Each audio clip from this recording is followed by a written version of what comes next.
Day 20. So there's been a lot of backlash at this new pilot BBC Three comedy called Chinese Burn. The main cast are 3 East Asian ladies,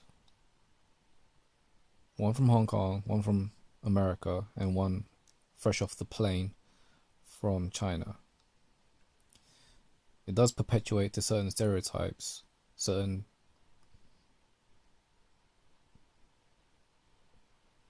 negative stereotypes.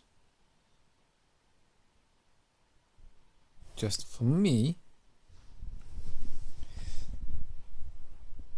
inside the realms of a comedy, anything goes, because it's not meant to be taken seriously. It's meant to be poking fun at certain things.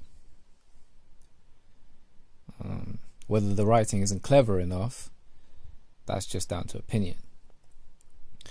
I would say this is a step, not a step, this is rather than a step, this is a point in the right direction. As in, not on terrestrial TV, but at least in a viewable manner. This is East Asians on TV, quote unquote TV. And yeah, I just want to say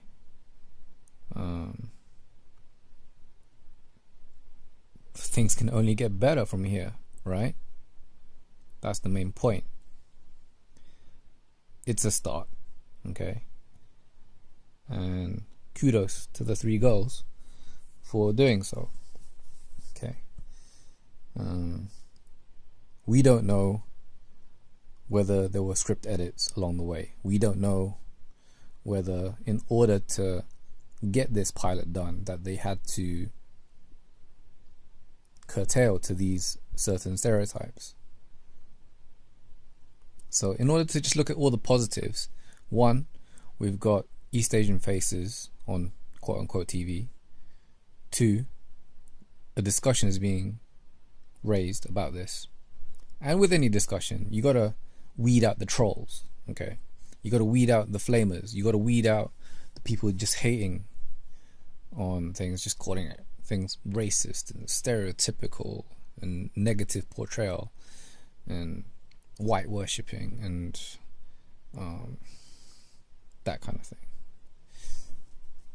So I'm hoping episode 2 will come out. Then people can form more of a rounded opinion, because to judge something, a pilot, on a pilot, that's something TV executives do.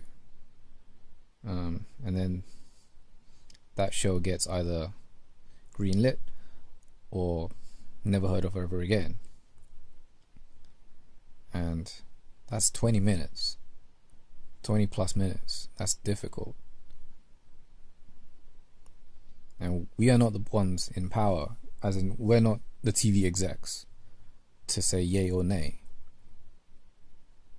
We're just part of the 21st century, having keyboard warrior mentality to put on the internet an opinion on a thread like Facebook or Reddit or a forum.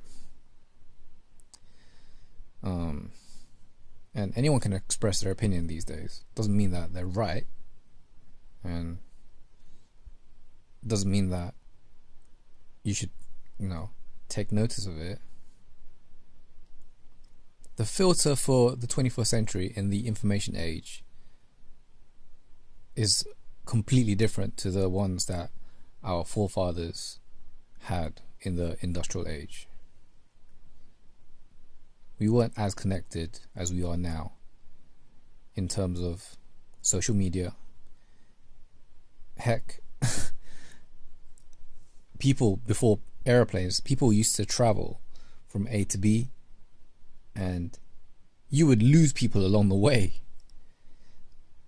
to gonorrhea, to gout, things like that. I digress. Moving on. Today's class was kind of boring for me. I know I have it in me to do certain things a certain way, and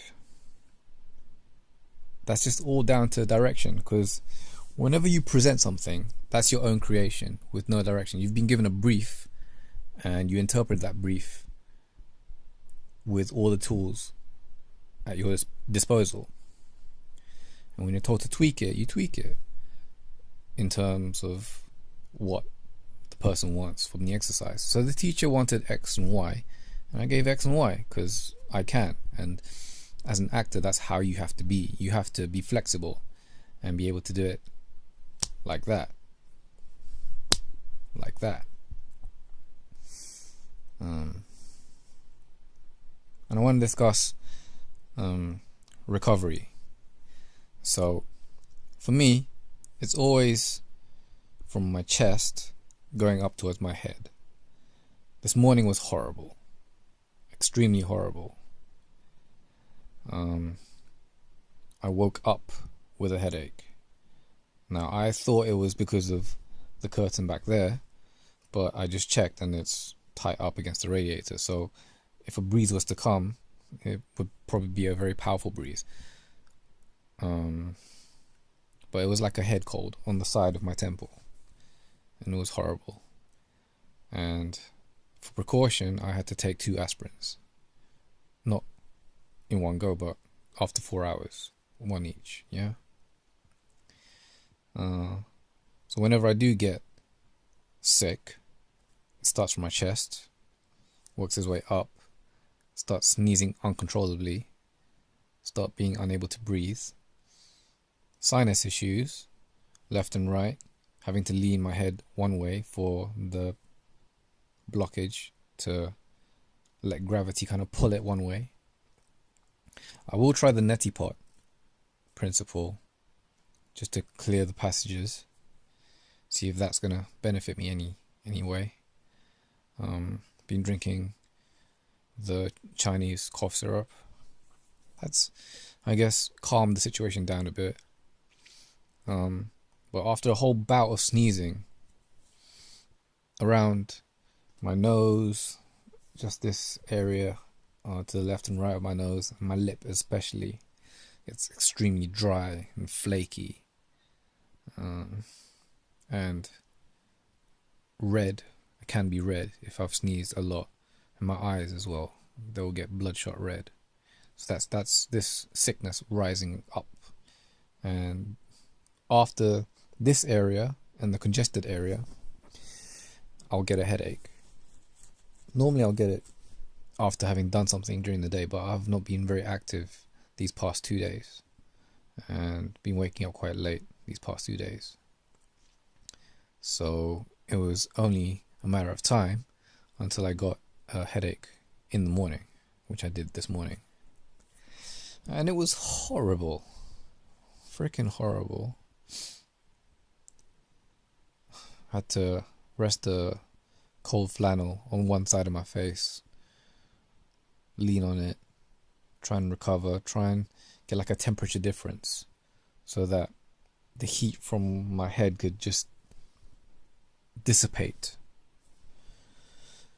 I just don't wanna have that in the future moving forward. I guess it's an immune system issue, and that probably I wouldn't have had that if I'd been constantly going to the gym. But, you know, in hindsight, maybe. So today's Friday. Well, now it's just turned Saturday. Didn't go to the gym. I think it would have probably aggravated the situation had I gone to the gym with a headache. I may have documented that one time where I did go to the gym sick, and it may have worked out okay, but when your body is just out of whack, it's just horrible. Oh, I had shawarma today. Chicken shawarma. Delicious. A little bit expensive. £8.50, but it is what it is. It's a dining in experience. And it was a one-time thing, so I'm not gonna be frequenting that restaurant anytime soon. Yeah, but talked to one of my classmates after class today. Just really got to know him a little bit better. I've got a couple of years on him, but he seems to have a certain maturity in some areas and not in others. Like, he had it in his mind that a certain fact was one way, but I had evidence supporting another fact, and he was still adamant until I showed it to him that he had his facts wrong. So it's just interesting that some people may misread something or have remembered something incorrectly and taken it as gospel, but when another person says that they're wrong, because of their character, they will say that, no, you're wrong. So that goes back to what I was saying before about a man convinced against his will is of the same opinion still. So having presented to him the evidence, I'm glad that his character could say, oh, okay, yeah, I got this wrong. He didn't say it in so many words, just I saw it in his face. And that's another thing with millennials, that they don't really say that they got something wrong. They see that as weak. They see that as not having a strong character. That could be their upbringing, environment. But that's what I've observed in terms of when they are wrong, they'll kind of just dismiss it and just shake it off, but not actually say sorry. So for anyone out there who's not used to that, that's just how they are and how they've been accustomed to getting something wrong. Yeah. Oof, 12 and a half minutes. Okay. Peace out. Love you all. I'll catch you on the flip side. Alright, salting out.